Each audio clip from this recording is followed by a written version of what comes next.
Sleep tight, sweetheart. My daughter-in-law, Candace, said, locking my bedroom door from the outside.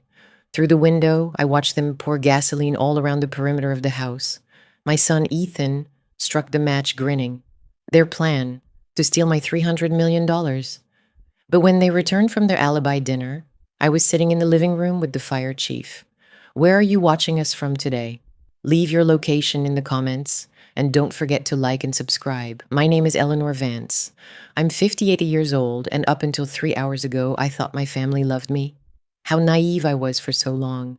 But I'm going to tell you the story from the beginning. How I ended up locked in my own room while my dear son, Ethan, and my lovely daughter-in-law, Candace, planned to turn me into ash. It all started 6 months ago when my husband, Arthur, died of a massive heart attack. May he rest in peace. But that man left me more money than I ever imagined having. It turned out his real estate investments had grown like weeds. $300 million to be exact, a number I didn't even know how to pronounce correctly. Ethan, my only son, had moved into the family home with Candace after they both lost their jobs during the pandemic. It's temporary, Mom, he had told me with that smile he inherited from his father, just until we get back on our feet. That was 2 years ago. Apparently, getting back on our feet included the planning my funeral. Candace had always been special, a woman who believed the world owed her everything and who had never worked a day in her life. But I, being the understanding mother-in-law that I was, tolerated her. After all, she made my son happy. Oh, how I believed that. The first few months after the funeral were normal. Well, as normal as they can be when you have more money than you can spend in 3 lifetimes. Ethan and Candace would console me. They accompanied me to Sunday service. They prepared breakfast for me. A perfect family, I thought. Ha! The first red flag went up when I found Candace reviewing bank documents in Arthur's study. I'm just tidying up, Eleanor, she said with that fake smile I was starting to recognize. It's important to keep everything organized. How thoughtful she was, I thought. How stupid I was. Then began the whispered conversations that stopped the moment I entered the room. The glances they exchanged when they thought I wasn't looking. The comments about how difficult it was for me to handle so much money at my age, as if turning 58 automatically turned me into a mental invalid. But the final straw came last night when I accidentally overheard a phone call Ethan thought was private.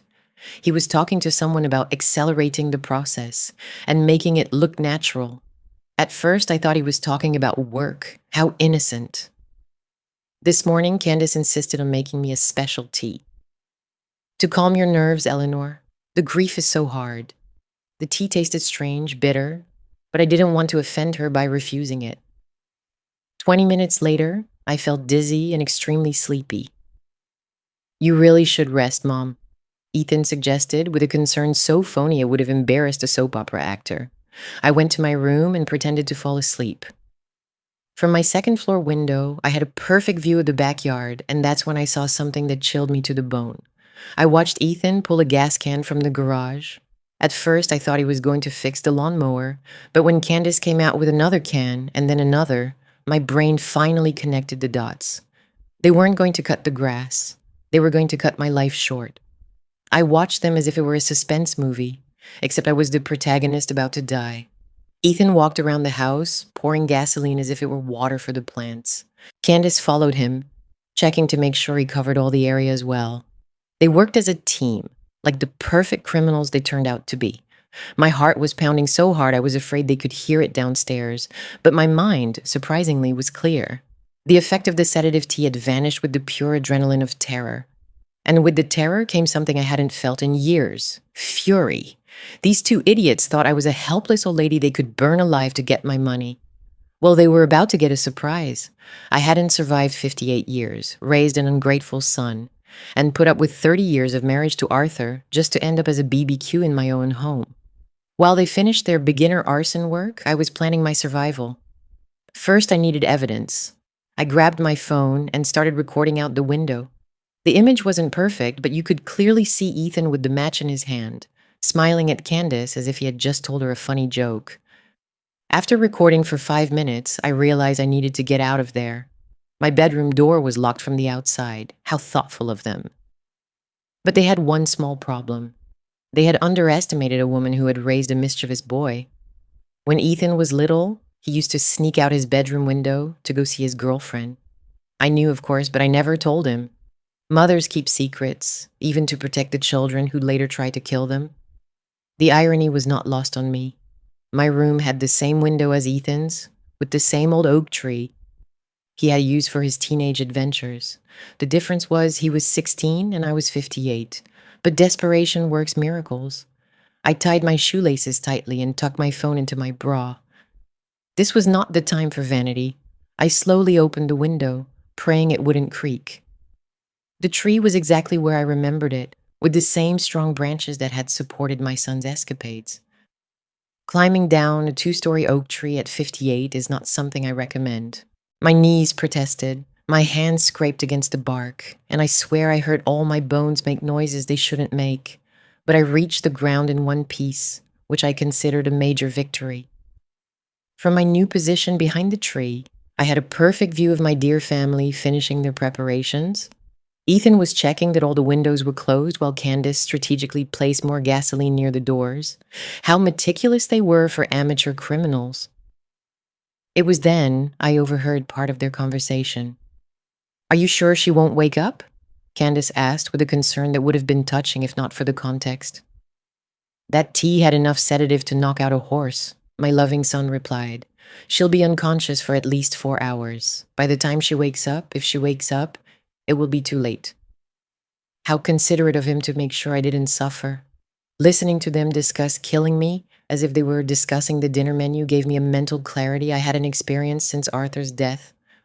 I was no longer the grieving, confused widow. I was a woman with a mission: survive and make these two pay for underestimating my intelligence. From my hiding spot behind the tree, I watched them make the final preparations. Ethan checked his watch. "Candace, let's go. We need to be at the restaurant by 8 to establish our perfect alibi." "What if someone sees the fire too soon?" Candace asked, biting her nails. Even for a murderer, she was nervous. "I calculated everything," Ethan replied with an arrogance that made me nauseous. "The Johnsons are on vacation, and the fire will take at least 20 minutes to draw attention. By then, we'll be having dinner and feigning shock when we get the terrible news." What an organized son I had raised. Arthur would have been proud of his planning skills, though probably not the use he was putting them to. I watched them get into the car and drive away, probably toward their romantic dinner, financed by my future inheritance. As soon as they disappeared from view, I came out of hiding and ran to my neighbor's house. The Johnsons were on vacation, as Ethan had mentioned, but I had a copy of their key. Arthur and Ralph Johnson had been lifelong friends, and we always looked out for each other's homes. I went into the Johnsons' house and dialed 911, but not to report a fire that hadn't started yet. I had a better plan. "Good evening. I need to report an attempted homicide in progress," I said with a calm that surprised even me. The operator sounded confused. "Ma'am, are you in immediate danger?" "Not at this exact moment, but my house is about to be burned down with the intent to kill me. The perpetrators just left, but they will return in an hour, expecting to find my ashes." I gave her all the details: names, car description, the restaurant where they were likely setting up their alibi. I also told them to check the bank security cameras, where Candace had undoubtedly been investigating my account. "Ma'am, this is very serious. We are immediately sending a fire unit and police." "Perfect," I said, "and tell them not to put out the fire immediately. I want Ethan and Candace to return and find exactly what they don't expect. The house burning, but their victim very much alive and eager to talk." When I hung up, I sat in the Johnsons' living room to wait for the show. For the first time in months, I felt completely in control. Ethan and Candace had made the mistake of underestimating a woman who had navigated a messy divorce, raised a difficult son, and managed the family finances for 30 years. But above all, they had forgotten something important. I had learned everything about vengeance from the best possible teacher. My own mother, may she rest in peace, who used to say, "Honey, when someone betrays you, don't get sad, get smart." 20 minutes later, I heard the sirens approaching. The fire department arrived first, followed by 3 police cruisers. I explained the entire situation to the fire chief, an older man named Chief Miller, who listened to my story with an expression that went from disbelief to horror. "Mrs. Vance," Chief Miller said after I finished my account. "This is very serious. Are you sure about what you're saying?" I showed him the video on my phone. His expression immediately changed. "We need this to look real," I told him. "When they return, they need to find the house blazing and the firefighters working. But I'll be here, very much alive, waiting for them." Chief Miller smiled for the first time since he arrived. "Ma'am, I like your style." The plan was executed perfectly. The firefighters controlled the fire, so it looked dramatic but didn't cause any real structural damage. Smoke everywhere, flashing red lights, the complete scene of a domestic tragedy. I stayed in the Johnsons' house, watching through the window like a director watching her masterpiece. At exactly 9:23 p.m., I saw Ethan's car approaching on the street. They slowed down when they saw the emergency lights, and I could imagine the conversation. "Oh no, what could have happened?" They would pretend surprise, concern, pain, the whole act they had planned. Ethan and Candace jumped out of the car, running toward the house, and their performances would have won an Oscar if I didn't know the truth. Candace even started crying. Ethan yelled, "My mother! Where is my mother?" Chief Miller approached them with the seriousness of someone about to deliver terrible news. I couldn't hear the conversation from my position, but I saw Candace cover her face with her hands and Ethan consoling her. What a devoted couple. It was then that I decided to make my grand entrance. I walked slowly from the Johnsons' house toward the scene, like an apparition. The first one to see me was a young firefighter who opened his eyes wide and tapped Chief Miller's shoulder. The chief turned toward me and shouted loud enough for Ethan and Candace to hear. "Mrs. Vance, thank God you're safe. She told us exactly where to find her." Ethan and Candace turned toward me as if they had seen a ghost, which technically was accurate. I was supposed to be dead right now. The expression on their faces was all I needed to confirm my suspicions. It wasn't relief, it wasn't happiness, it was pure terror. The kind of terror that only comes when your perfect plan goes straight to hell. "Hello, sweethearts," I said with the sweetest smile I could muster. "I see you arrived just in time for the show." Ethan was the first to regain his composure. "Mom, oh my God, are you okay? How did you get out of the house? We thought—" He stopped abruptly, probably realizing he was about to admit he thought I was dead. "You thought what, son?" I asked, tilting my head with feigned curiosity. Candace quickly intervened. "We thought you might be trapped inside. When we saw the fire, we panicked." "How considerate," I replied, "especially after locking me in my room and drugging me with tea." The silence that followed was so thick you could have cut it with a knife. Ethan and Candace exchanged a look that did not go unnoticed by the officer present. Chief Miller approached us. "Mrs. Vance, could you repeat what you told me an hour ago?" "Of course," I said, keeping my voice calm and clear. "This morning, my daughter-in-law, Candace, prepared me a tea with sedatives. When I started feeling drowsy, I pretended to sleep and went to my room. Ethan locked my door from the outside. From my window, I watched them spray gasoline around the house and planned to burn it with me inside." Ethan began shaking his head violently. "Mom, that's impossible. We were having dinner since 8. We have witnesses, receipts." "Of course you do," I interrupted. "It was part of your perfect alibi, but you forgot something important." I took out my phone and showed them the video. On the screen, Ethan was clearly visible with the gas can and Candace helping him. Their faces when they saw the images were priceless. Candace turned pale. Ethan opened and closed his mouth like a fish out of water. "Also," I continued, "I assume if you check my tea, you'll find sedative residue, and there's probably more evidence in the house that you didn't have time to clean up." It was then that Candace made her final mistake. In her desperation, she decided to try one last card. She threw herself at me with dramatic tears and hugged me. "Dearest Eleanor, what a relief you're okay, but I think you're confused by the shock of the fire. We would never do anything like that." It was a good performance, I must admit, but while hugging me, she whispered in my ear, "If you say one more word, we'll kill you for real next time." The threat was a colossal mistake, not because it scared me, but because I was wearing Chief Miller's microphone, which he had discreetly given me when I told him my plan, exactly to capture this type of confession. The chief smiled and pressed a button on his radio. "Did you hear that, officers?" Detective Mason's voice was clearly heard from the patrol car. "We heard everything, Chief. We have the threat recorded." Candace pulled away from me as if I had electrocuted her. I didn't say anything. She's lying. Honey, I said with that sweet voice I had perfected after years of dealing with annoying people. I'm not lying. Everything is recorded, including your little confession just now. Ethan finally lost his composure completely. This is a setup. My mother is senile. You can't believe anything she says. Interesting theory, Detective Mason said, approaching us. But we have physical evidence, video, audio, and testimonies from multiple officers. Your mother seems quite lucid for someone who is supposedly senile. The next 20 minutes were like a reality TV show, but better because I knew it would end well. Ethan and Candace were arrested for attempted homicide, conspiracy to commit fraud, and threats.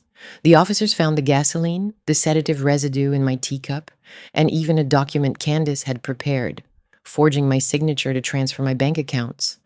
As they were being led to the cruisers, Ethan yelled at me, "You'll regret this. You're nothing without family." I walked up to the patrol car window and replied, "Son, I just discovered that without toxic family, I'm everything." Candace continued crying and shouting that she was innocent. She maintained the act until the end. I have to respect her dedication to the role, even if it was the role of a failed killer.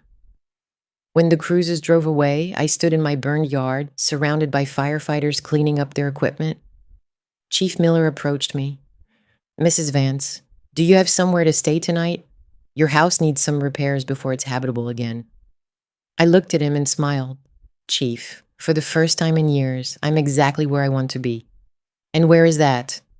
"Anywhere there aren't people trying to kill me for money." He laughed. "That sounds like a good plan." That night, I stayed in a hotel, the most expensive in the city. I ordered room service. I took a bubble bath, and for the first time since Arthur's death, I slept soundly without worrying about a thing. But my story was just beginning. I woke up the next day feeling reborn. Not only had I survived an assassination attempt, but I had defeated my attackers using my brain instead of violence. That gave me a satisfaction I had never experienced. My first call was to my attorney, Mr. Sterling, who almost fainted when I told him what happened. "Eleanor, this is unbelievable. Are you sure you want to proceed with full criminal charges?" "Attorney," I said, pouring myself coffee from room service, "they tried to burn me alive. I'm not in the mood to be magnanimous."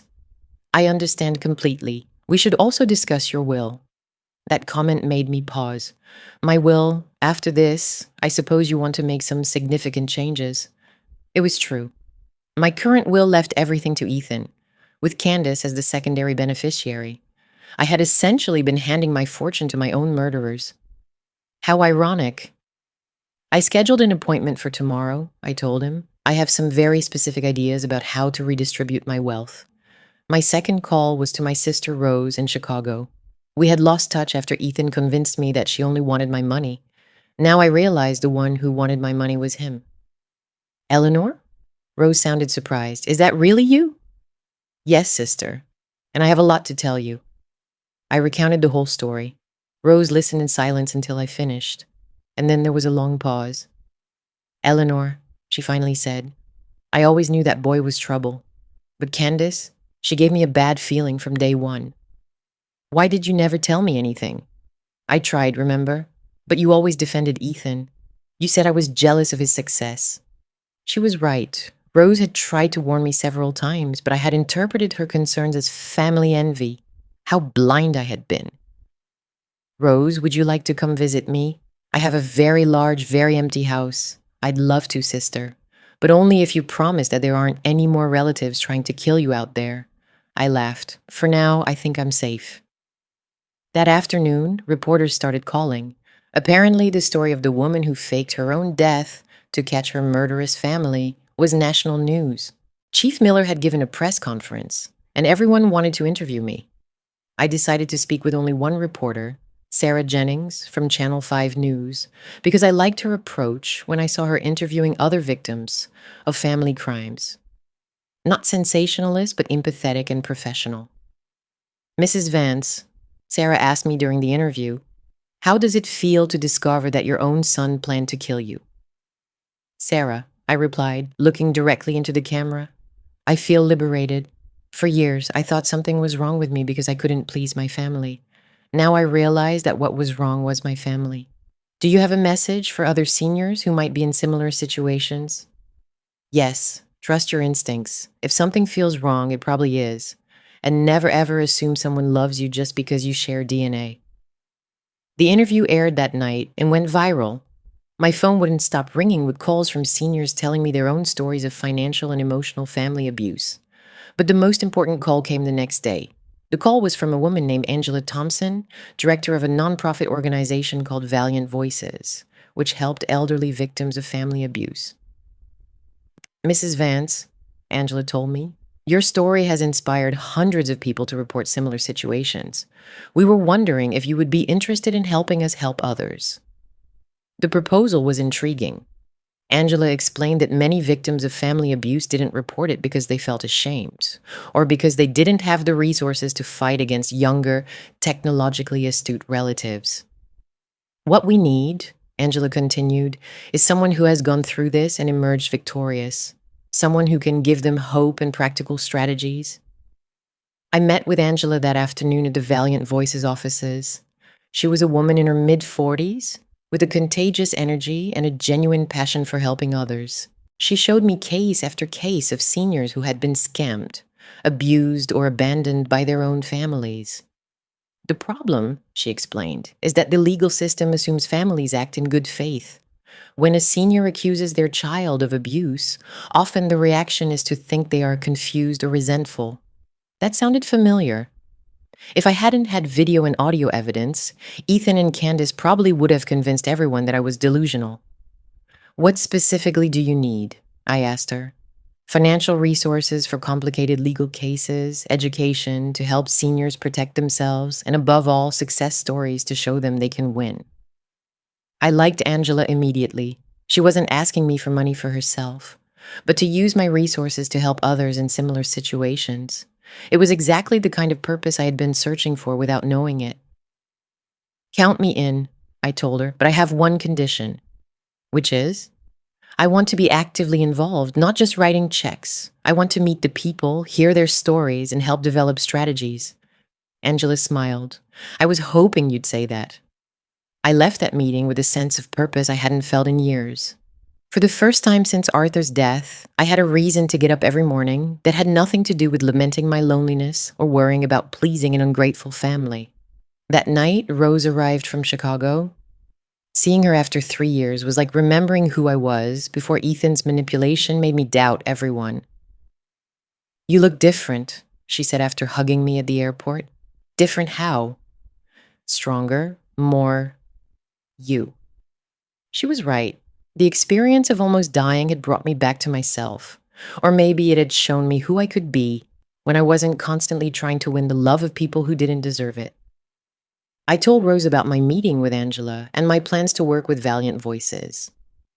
That sounds perfect, she told me. You were always good at helping others. It's time you use that skill for something that really matters. But the next day, I received news that would change everything again. The call came at 7:30 a.m. It was Detective Mason with news about the case. Mrs. Vance, I need to inform you that Ethan and Candace were released on bail last night. I felt like I had been doused with ice water. Released? How is that possible? Your son hired a very expensive lawyer, Mr. Blake. He argued that you had manipulated the evidence and that the whole thing was an elaborate trap to incriminate them. But you have the recordings, the video. Yes, and the case is still moving forward. But Mr. Blake managed to convince the judge that they didn't pose an immediate danger to society and that they had strong roots in the community. I hung up the phone feeling like I had gone back to square one. Ethan and Candace were free, probably furious, and undoubtedly planning their next move. Rose, who had heard the whole conversation, took my hand. Eleanor, maybe you should consider leaving town for a while. That suggestion bothered me more than I expected. Flee? After everything I've been through to get here? Not flee, Rose corrected. Protect yourself strategically. But I had made a decision. I wasn't going to hide from 2 failed criminals just because they had hired an expensive lawyer. If they wanted a war, they would get one, but this time I would be prepared. My first call was to Attorney Sterling. I need the best criminal defense lawyer in the country, I told him. For what? To completely destroy Ethan and Candace in court. My second call was to a private security company. In 2 hours, my house had cameras on every corner, motion sensors, and an alarm system that connected directly to the police station. My third call was the most important. I dialed Ethan's cell phone. "Hello, son," I said when he answered. "I heard you got out of jail." "Mom," his voice sounded tense. "We need to talk." "I agree." "Why don't you come home tonight? We can discuss everything like a civilized family." There was a pause. "Are you sure?" "Completely sure. Let's say 8 p.m. and bring Candace. After all, she's family too." After hanging up, Rose looked at me with concern. "Eleanor, what are you planning?" "Sister," I said with a smile that probably scared her more than if I had cried, "I'm going to give them exactly what they deserve." I spent the rest of the day preparing, not just for the confrontation, but to document everything that could be useful in the trial. Every camera was strategically positioned, every microphone perfectly calibrated. I also made a few extra calls to Detective Mason, Chief Miller, and even Sarah Jennings from Channel 5. Everyone would be in position that night, ready to respond if anything went wrong. At 7:45 p.m., I saw Ethan's car park in front of my house. He and Candace got out slowly, looking at the new security cameras with expressions that clearly said they knew they had lost the element of surprise. I opened the door before they could ring the doorbell. "Welcome home," I said. "I hope you're ready for a very honest conversation." What they didn't know was that I had already won, and they were about to hand me the final evidence I needed. Ethan and Candace entered my house as if it were enemy territory, which was technically correct. Their eyes darted nervously, cataloging the new security cameras and probably looking for new ways to attack me. "Sit down," I said, gesturing to the living room. "Would you like something to drink? I could make some tea." Candace visibly flinched at the mention of the tea. Ethan calmed her with a look and then faced me with an expression that tried to be conciliatory but fooled no one. "Mom, I came to apologize," he began. "I think there was a terrible misunderstanding." "A misunderstanding?" I repeated, tilting my head. "Is that your version of trying to burn me alive?" "We never wanted to hurt you," Candace interrupted with tears that seemed surprisingly genuine. "We were just desperate." "Desperate?" I let that hang in the air. "Desperate for what?" Ethan and Candace exchanged a look. It was clear they had prepared for this conversation, probably rehearsing every word. "Mom," Ethan said, "we have debts, a lot of debts." "What kind of debts?" Candace started crying harder. "Ethan has a problem." "What kind of problem, son?"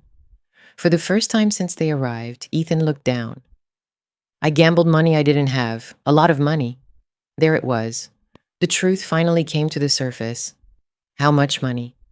$2 million, Candace whispered. "And the people I owe," Ethan continued.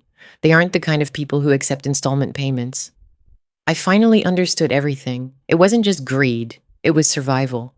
Ethan had put his life in danger, and his solution had been to kill me to pay his debts with my inheritance.